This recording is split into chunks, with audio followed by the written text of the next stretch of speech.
بسم اللہ الرحمن الرحیم، الحمدللہ، صلاۃ و سلام ہو اللہ کے محبوب سید الانبیاء حضرت محمد مصطفیٰ صلی اللہ علیہ وآلہ وسلم پر، جن کی زندگی ہمارے لیے روشنی کا مینار ہے اور جن کے آخری لمحات بھی امت کے لیے سبب اور ہدایت کا سرچشمہ ہے۔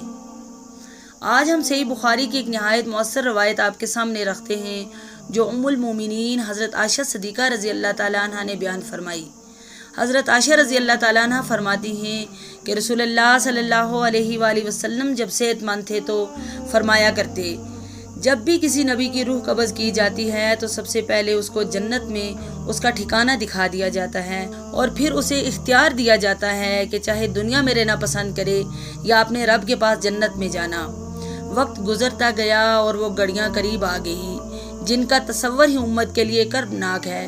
رسول اللہ صلی اللہ علیہ وآلہ وسلم بیمار ہوئے، کمزوری بڑھتی گئی۔ اس وقت آپ کا سر مبارک حضرت عائشہ رضی اللہ تعالیٰ عنہ کی ران پر تھا۔ چند لمحوں کے لیے آپ پر غشی طاری ہوئی، پھر جب آپ کو کچھ ہوش آیا تو آپ نے اپنی نگاہیں چھت کی طرف اٹھائی۔ ایسا لگتا تھا جیسے آپ صلی اللہ علیہ وآلہ وسلم کسی عظیم منظر کو دیکھ رہے ہوں، کسی اور جہان کی جھلک آپ کے سامنے ہو، اور پھر آپ صلی اللہ علیہ وآلہ وسلم کی زبان مبارک پر وہ کلمات جاری ہوئے، اللہم فی رفیق الاعلی، یعنی اے اللہ مجھے اعلیٰ رفیق کے پاس ملا دے۔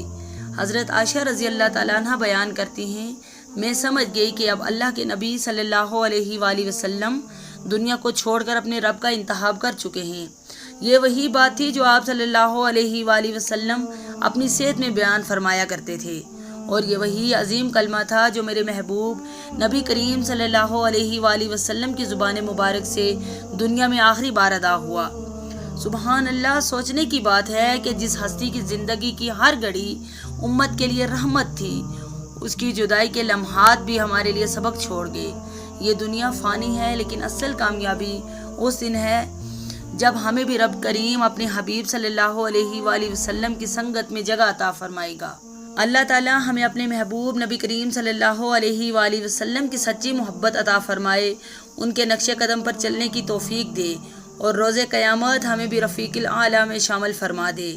آمین یا رب العالمین۔ اگر آپ کو یہ ویڈیو پسند آئی ہو تو ہمارے چینل کو ضرور سبسکرائب کریں تاکہ مزید احادیث مبارکہ اور دینی معلومات آپ تک پہنچتے رہیں، اور اگر آپ کے ذہن میں اس حدیث کے بارے میں کوئی سوال ہو یا آپ کچھ شیئر کرنا چاہیں تو کمنٹس میں ضرور لکھیں۔ ہم انشاءاللہ آپ کے سوالات کے جواب دینے کی کوشش کریں گے۔